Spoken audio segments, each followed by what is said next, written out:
क्या आप जानते हैं, एक इंसान ने ऐसी किताबें लिखी जिसने पूरी दुनिया के सिस्टम को हिलाकर रख दिया और आज भी उनके विचार खत्म नहीं हुए। उनका मानना था कि दुनिया को बदलने के लिए हमेशा तलवार की जरूरत नहीं होती। कई बार कुछ विचार, कुछ किताबें भी ऐसी हो जाती हैं जो पूरी दुनिया को चुनौती दे दी। जी हाँ, मैं कार्ल मार्क्स के बारे में बात कर रही हूँ। जी नमस्कार, मैं हूँ ज्योति कौशिक, आपके अपने यूट्यूब चैनल सोशियोलॉजी विद ज्योति में आपका स्वागत करती हूँ।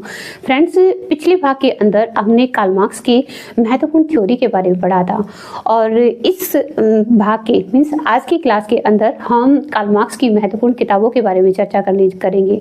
इन किताबों को के बारे में जो कार्ल मार्क्स ने इन बुक्स के अंदर जो बताने की कोशिश की है वो आपके सामने रिप्रेजेंट करूंगी। तो चलिए स्टार्ट करते हैं अपनी क्लास को। तो कार्ल मार्क्स की पहली महत्वपूर्ण किताब थी जर्मन आइडियोलॉजी, जो कि 1845 के अंदर लिखी गई थी। इस किताब के अंदर कार्ल मार्क्स ने बताया था कि व्यक्ति जिस भी माहौल में रहता है उसी के अनुसार उसकी सोच और उसके विचार बदलते रहते हैं। मीन्स उसका काम डिसाइड करता है उसकी सोच और विचार को। इतिहास जो कि हमारे जीवन जीने के तरीके हैं, जैसे जैसे वो बदलते हैं वैसे वैसे हमारी सोच और विचारों को बदलता रहता है। इस किताब के अंदर इन्होंने ये बताने की कोशिश की है। मीन्स जो हमारे जीवन जीने के तरीके हैं, जिस भी माहौल में हम रहते हैं उसी के अनुसार हमारी सोच और हमारे विचार बदलते रहते हैं। तो नेक्स्ट है हमारा द होली फैमिली, मार्क्स एवं एंजल्स 1845। इस किताब के अंदर मार्क्स ने पुराने विचार वाले लोगों को चुनौती दी थी और उनका कहना था कि सिर्फ सोचने से दुनिया नहीं बदलती, बल्कि दुनिया को बदलने के लिए मेहनत करनी पड़ती है, काम करना पड़ता है।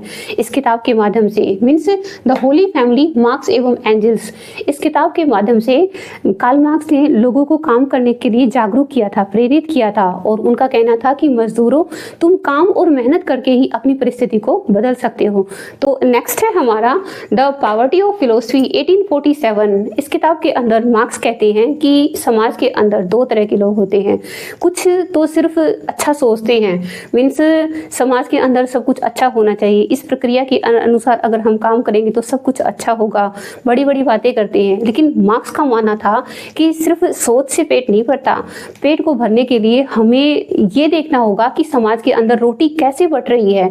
मीन्स अपनी अर्थव्यवस्था को सुधारना होगा, उस अर्थव्यवस्था के अंदर पैसे के लेन देन को समझना होगा कि पैसे का लेन देन समाज के अंदर किस प्रकार से है, किस प्रकार मजदूरों का साझा है और किस प्रकार पूंजीपतियों का साझा है।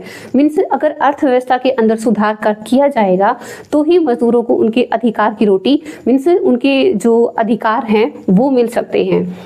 तो नेक्स्ट है हमारी द कम्युनिस्ट मैनिफेस्टो, मार्क्स एवं एंजल्स 1848। ये एक छोटी सी पुस्तिका थी जो उन्होंने अपने दोस्त फ्रेडरिक एंजल्स के साथ मिलकर लिखी थी। इस किताब के अंदर कार्ल मार्क्स ने दुनिया के मजदूरों को एक होने की सलाह दी थी। उनका मानना था कि दुनिया के मजदूरों, तुम एक हो जाओ, तुम सब मिलजुल कर एक ऐसी दुनिया को बना सकते हो जहाँ पर कोई किसी का मालिक ना हो। और इसी बुक के अंदर द कम्युनिस्ट मैनिफेस्टो के अंदर उन्होंने मजदूरों के लिए एक नारा भी दिया था कि दुनिया के मजदूरों, तुम एक हो जाओ, तुम्हारे पास खोने के लिए कुछ नहीं है लेकिन पाने के लिए बहुत कुछ है। मीन्स अगर तुम एक हो जाओ तो तुम खोना तुम्हारे लिए जीरो के बराबर है, लेकिन पा तुम दुनिया की बहुत कुछ चीजें सकते हो। तो कहने का तात्पर्य ये है कि कार्ल मार्क्स की सभी किताबें घूम फिर कर वर्ग संघर्ष मीन्स मजदूरों के हित में थी। तो नेक्स्ट है हमारी दास कैपिटल 1867। ये कार्ल मार्क्स की सबसे प्रसिद्ध किताब थी। इस किताब के अंदर कार्ल मार्क्स बताते हैं कि कैसे पूंजीपति कुछ फैक्ट्रियां लगाकर मजदूरों से बहुत ज्यादा काम कराते हैं और उस काम के बदले उनको वेतन बहुत कम दिया जाता है।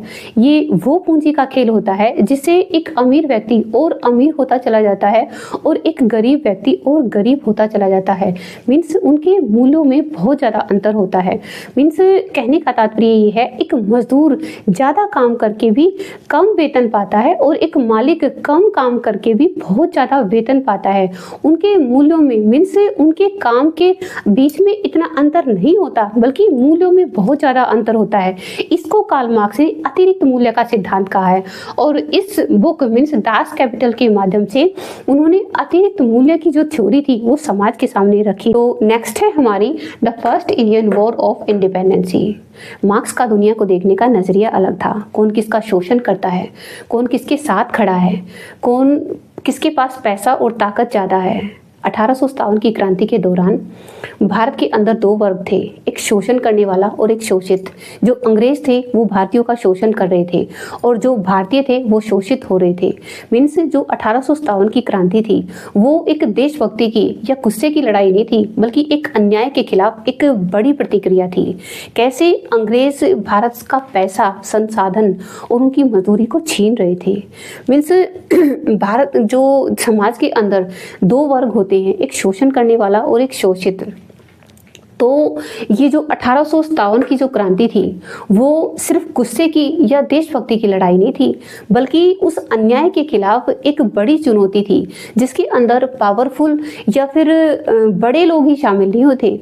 उस अन्याय के खिलाफ किसान, धोबी, तेली, उन सभी लोगों ने, उस आम जनता ने मिलकर इस क्रांति के अंदर भाग लिया था। जो ये 1857 की क्रांति थी उसको समाज के नजरिए से रिप्रेजेंट करते हुए उस पूरी क्रांति को अपनी इस बुक के अंदर कार्ल मार्क्स ने शामिल किया था। मीन्स कहने का तात्पर्य ये है कि 1857 की जो क्रांति थी उसके माध्यम से समाज को एक नई दिशा दिखाना चाहते थे कि समाज के अंदर जो दो वर्ग कभी से बनते हुए आ रहे हैं, वो एक तो शोषण करने वाला होता है जो बढ़ता ही चला जाता है ऊपर, और जो शोषित होता है वो नीचे ही चला जाता है, पिसता ही चला जाता है। तो ये थी हमारी कार्ल मार्क्स की महत्वपूर्ण सी किताबों के बारे में एक महत्वपूर्ण सी क्लास। फ्रेंड्स, कार्ल मार्क्स की किताबें सिर्फ थ्योरी नहीं है, बल्कि दुनिया को समझने के लिए, इस समाज को समझने के लिए एक पावरफुल लेंस है। अब सवाल ये उठता है कि आप लोग इस बात से कितना सहमत हैं या नहीं? कमेंट बॉक्स में मुझे जरूर बताएं। वीडियो पसंद आई हो तो प्लीज लाइक करें, शेयर करें, चैनल को सब्सक्राइब करें, बेल आइकन को प्रेस करें। तो मिलते हैं नेक्स्ट वीडियो के अंदर। Thank you so much.